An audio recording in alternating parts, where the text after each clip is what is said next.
Vamos continuar a nossa análise do Evangelho de Mateus, estudando ou continuando o nosso estudo do texto de Mateus capítulo 6, versos de 9 a 15.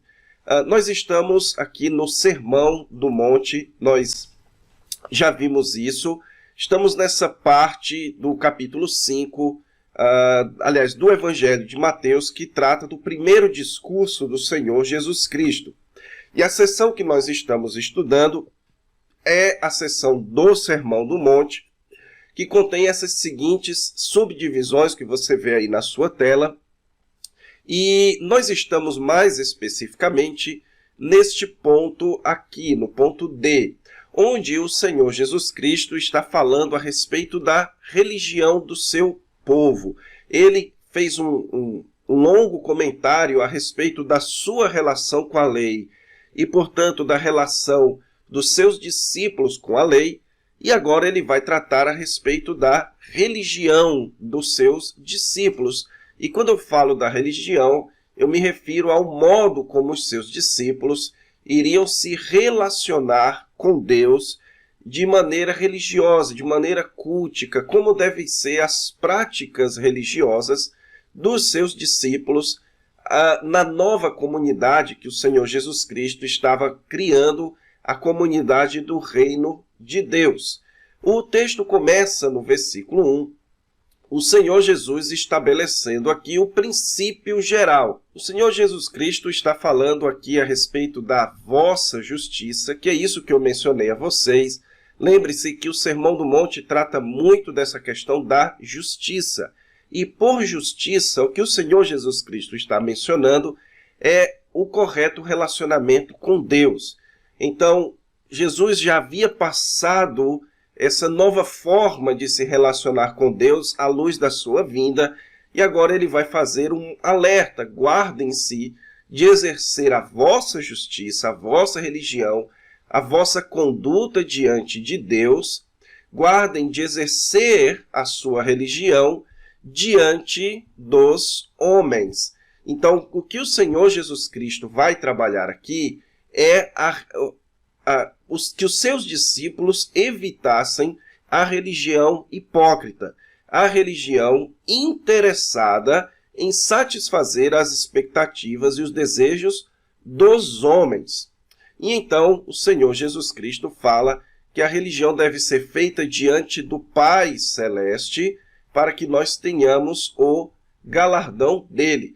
Então, a partir daí, o Senhor Jesus vai dar três situações, três casos, três atos religiosos que servem de exemplo para esse princípio que Jesus está ensinando.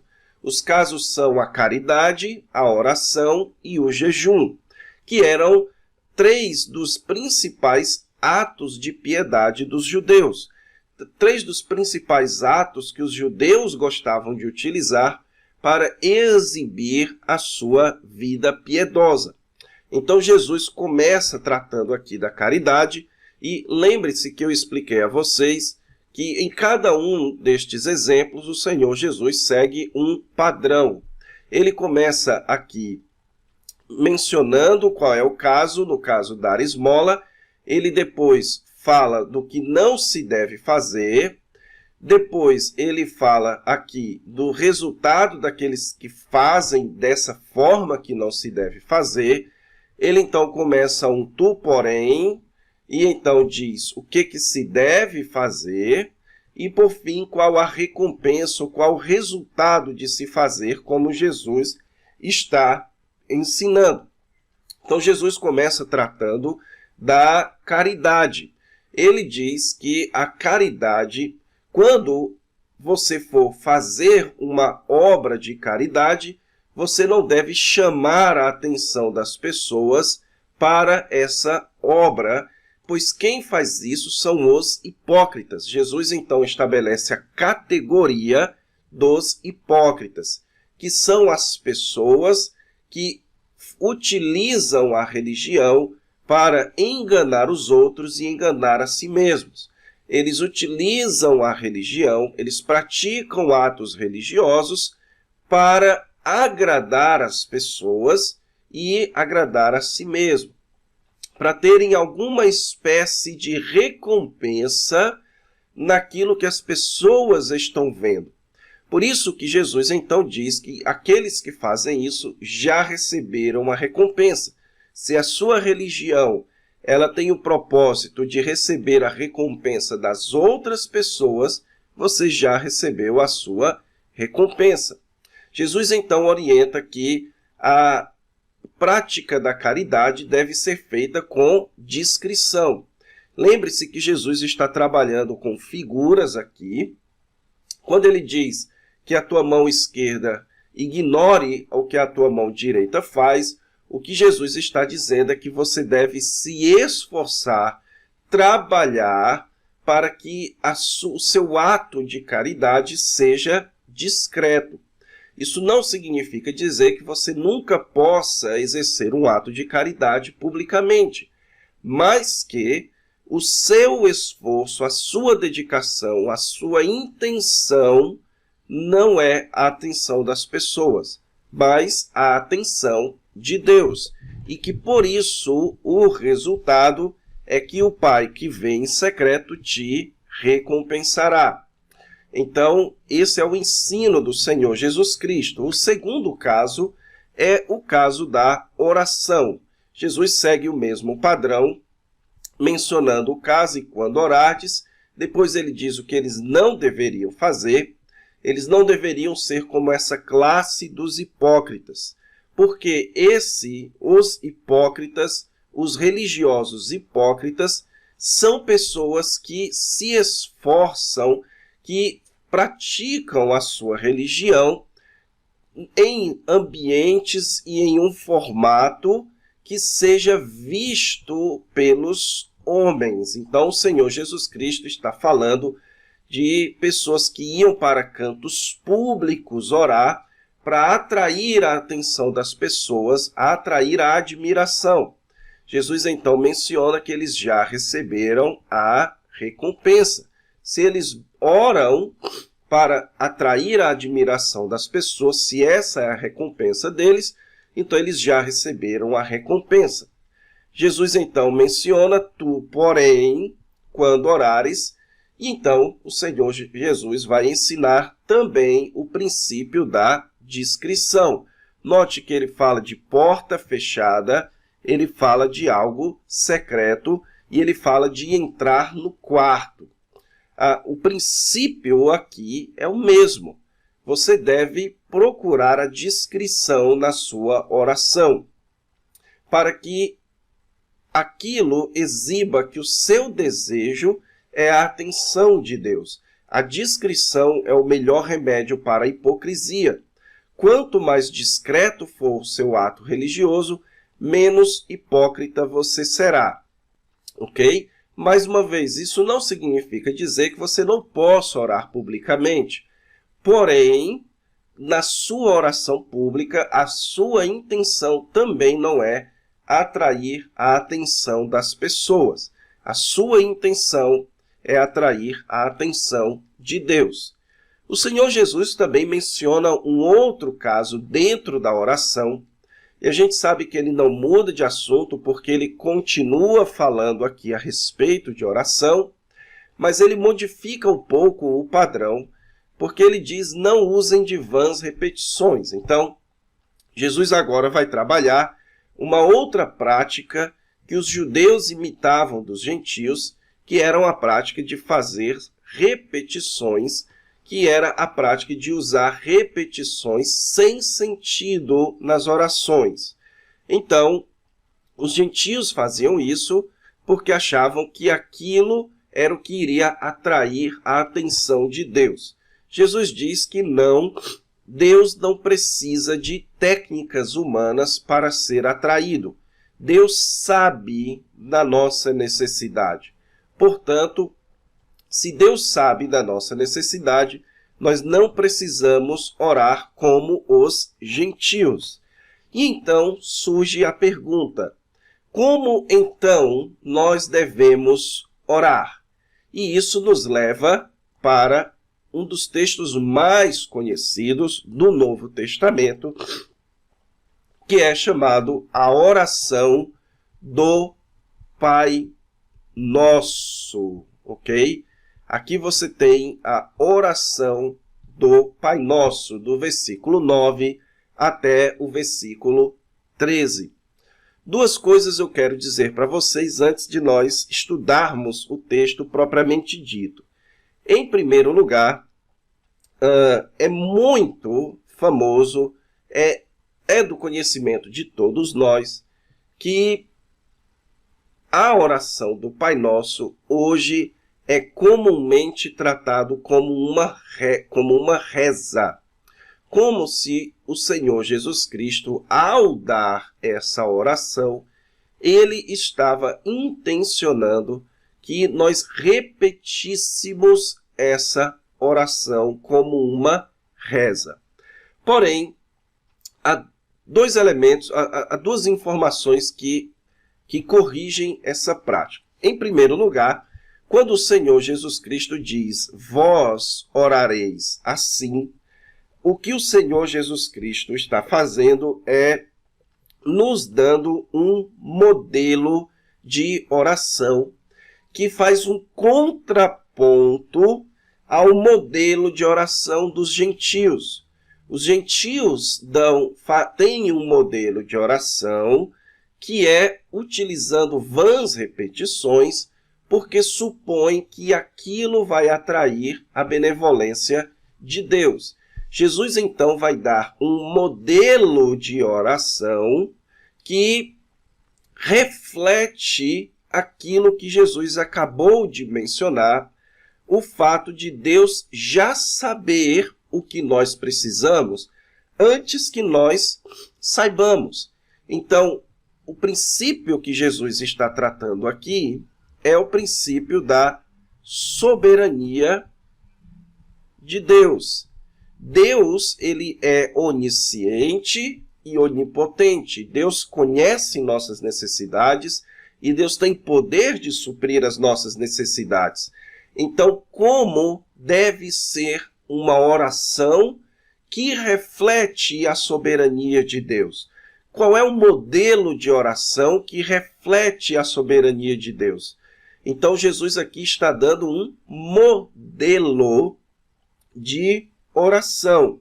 Então, uma melhor tradução aqui seria a seguinte: portanto, orem deste modo, ok? Não com vãs repetições, mas deste modo.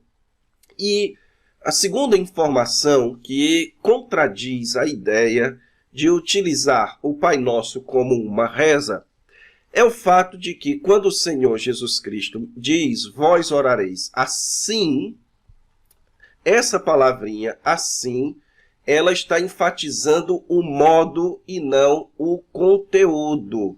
O Senhor Jesus Cristo não está dizendo, vós orareis isto. Por que Jesus não diz, orem isto? Porque Jesus quer justamente que os seus discípulos não façam repetições em suas orações. Então, o Senhor Jesus Cristo está aqui preocupado com o formato, com o modelo de oração e não necessariamente com o conteúdo da oração. Jesus, então, está aqui preocupado não que você repita essas palavras que ele vai dizer, mas que essas palavras que ele vai dizer sirvam de modelo para as orações que nós iremos fazer. Ok? O outro elemento que eu gostaria, desse texto que eu gostaria de mencionar, antes de começarmos a analisar a oração do Pai Nosso, é quanto a este finalzinho aqui, que diz, pois teu é o reino, o poder e a glória para sempre. Amém. Esse é um texto que não se encontra nos principais manuscritos do Novo Testamento e provavelmente ele é uma adição posterior ao texto original, ok?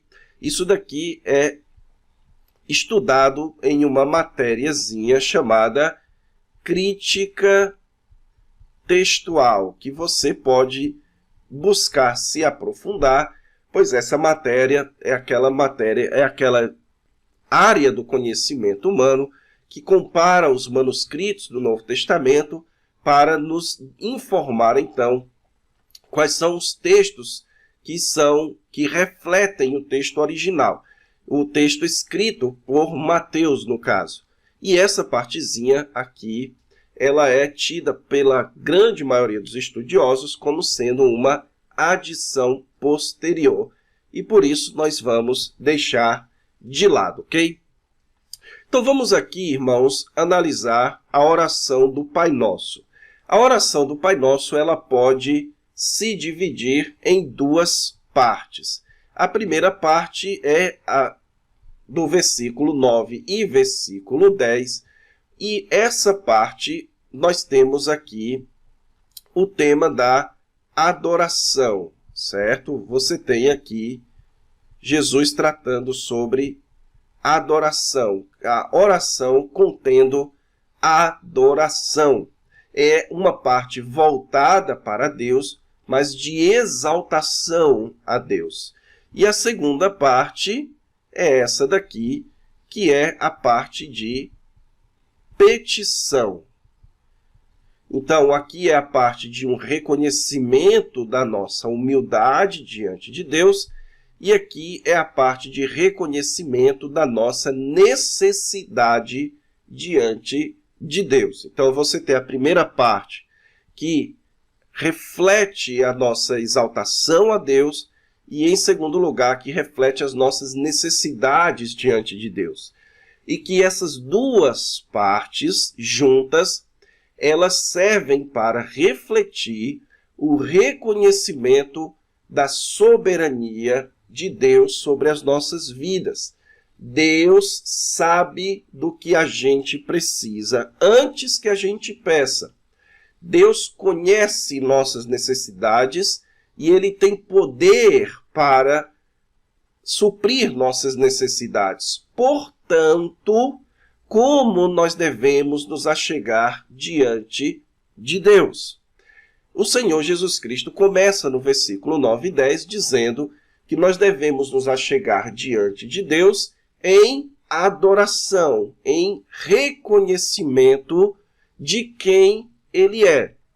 A oração do Pai Nosso começa com Jesus dizendo: vocês orem assim, Pai Nosso. Jesus começa nos orientando a reconhecer que Deus é Pai.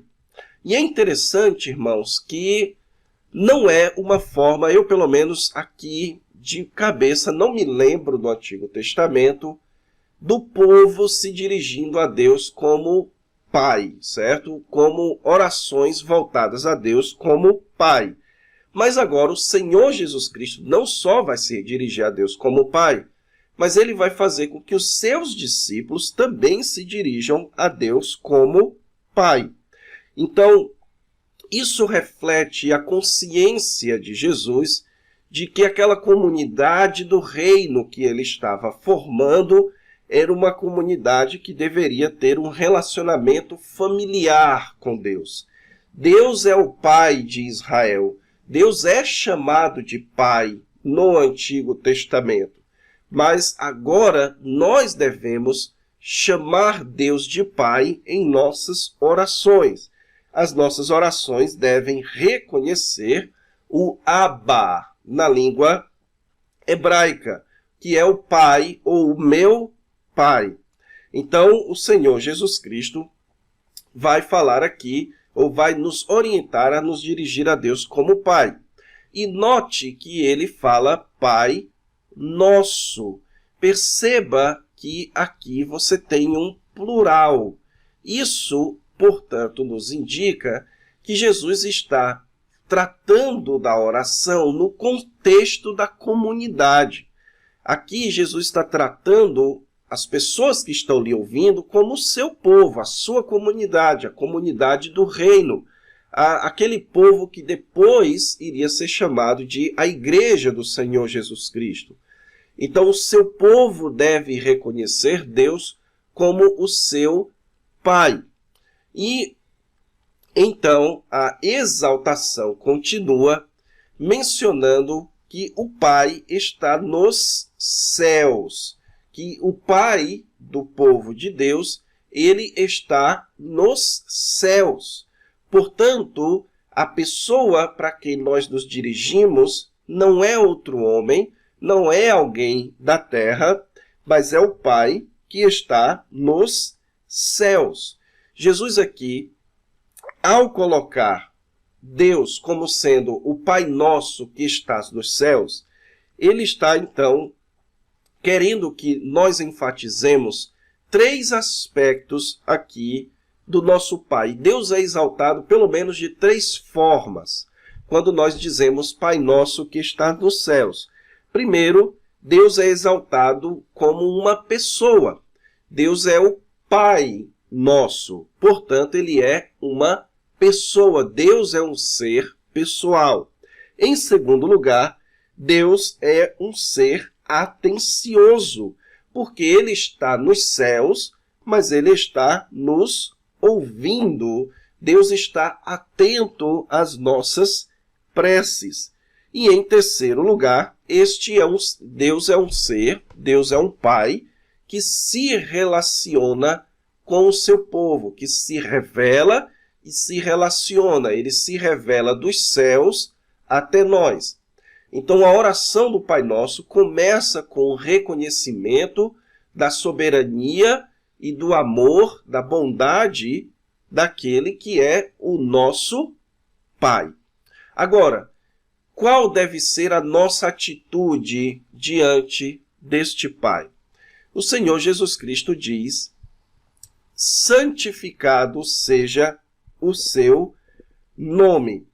O que o Senhor Jesus Cristo está querendo dizer quando fala santificado seja o teu nome? O nome de Deus, irmãos, é aquilo que reflete o caráter de Deus, ok? O nome de Deus é quem Deus é. Então, nosso nome é quem nós somos. Se eu perguntar a você quem você é, você vai responder: eu sou o fulano. Se você me perguntar, eu respondo: eu sou Antônio Neto. Então, o meu nome é o resumo, é a definição de quem eu sou. Agora, no período bíblico, o nome refletia muito mais do que a identidade, mas falava a respeito do caráter de Deus. Então, quando o texto diz santificado seja o teu nome, o texto está falando, o Senhor Jesus Cristo está falando a respeito de quem Deus é, que quem Deus é precisa ser santificado. E o contexto de santificado, irmãos, é o contexto do Antigo Testamento. No Antigo Testamento, aquilo que era santificado era aquilo que era tratado com maior honra.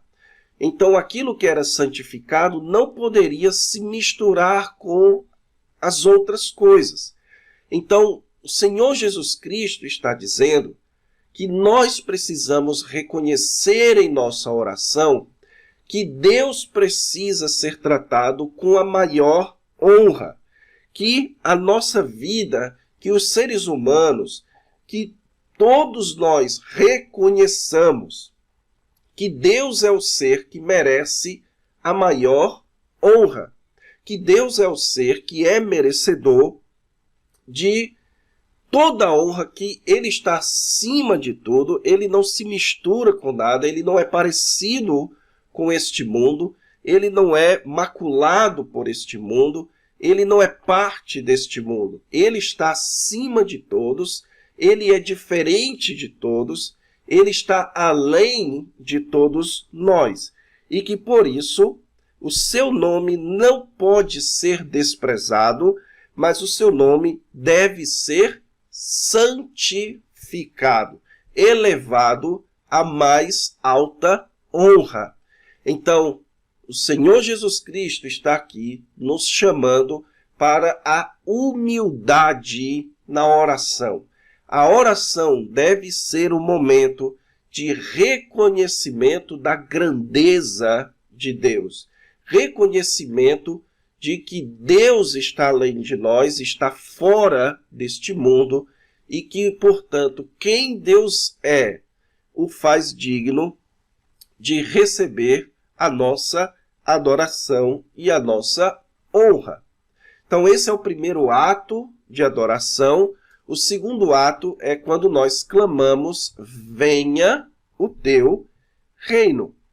Orar para Deus, para que o reino de Deus venha, irmãos. Isso tanto, a gente precisa entender o reino de Deus dentro do contexto do Evangelho de Mateus, ok? Lembre-se que Mateus já havia nos avisado que Jesus havia dito que o reino de Deus chegou. Então, quando o Senhor Jesus Cristo diz que a gente precisa orar para que o seu reino venha, isso tem que estar dentro do ensino de Jesus de que o reino de Deus já havia chegado. Então, o que o Senhor Jesus Cristo quer dizer com venha o teu reino? Eu entendo que dentro da oração para que o reino de Deus venha, nós temos aqui dois aspectos que dentro do pacote de venha o teu reino, você tem dois aspectos que são inseparáveis. O primeiro aspecto é o aspecto de que o reino de Deus seja reconhecido, que as pessoas reconheçam o reino de Deus. É o que Jesus vai falar mais para frente quando diz, buscai, pois, em primeiro lugar, o seu reino. Então, nós precisamos buscar o reconhecimento do reino de Deus, que o reino de Deus seja reconhecido nesta era. Porém, um tema que ainda não foi trabalhado até aqui, pelo menos não com detalhes, já aqui nas bem-aventuranças ele foi trabalhado, mas ainda não com detalhes, é o tema da consumação do reino. Nós precisamos orar pela vinda do reino. E eu penso que esse é talvez o principal aspecto aqui. Por quê? Por que eu digo isso? Carson, no seu comentário, ele menciona que essa oração de Jesus, os versículos 9 e 10, ela tem um referente histórico de orações que eram feitas nas sinagogas. E ele menciona uma dessas orações, e essa oração diz o seguinte: exaltado e santificado seja o vosso grande nome no mundo que criou, de acordo com sua vontade, que ele deixe seu reino governar logo a vida de toda a casa de Israel, durante a vida desta e nos dias dela, e a isso dizemos amém. Ou seja, a oração pelo reino de Deus era a esperança de Israel. Israel ansiava pela chegada do rei e do Messias. Jesus então está dizendo que nós devemos continuar mantendo essa esperança. A nossa oração precisa refletir a nossa esperança futura, de que a nossa salvação vem de Deus e que ela vem com o reino de Deus, ok?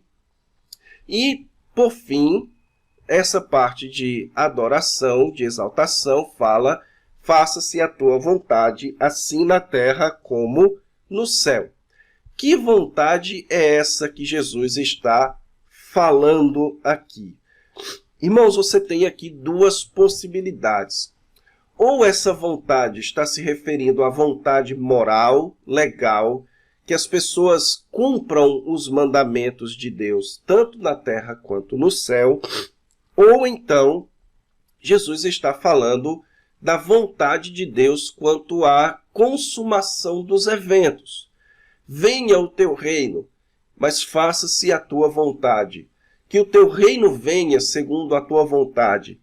Que o Senhor, então, que seja a tua vontade, que o reino venha para a terra como ele é no céu, ok? Então, existem essas duas possibilidades.